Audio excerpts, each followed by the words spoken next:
Now I would like to show you the whole system with the workpiece on the machine.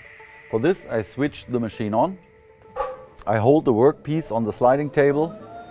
I pass the saw blade and you can see I'm far away from any danger. The LED strip shows green.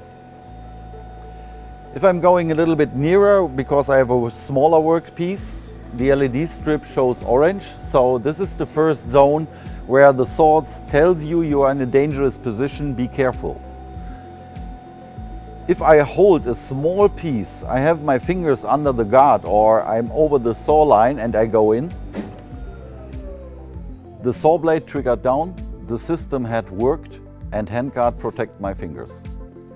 The dangerous situation were triggered, the system was working and the saw blade was driven down. So the high intelligence of the computer system of the handguard has the possibility to calculate different saw blade height and different speeds of different workers together to find the point when it has to trigger.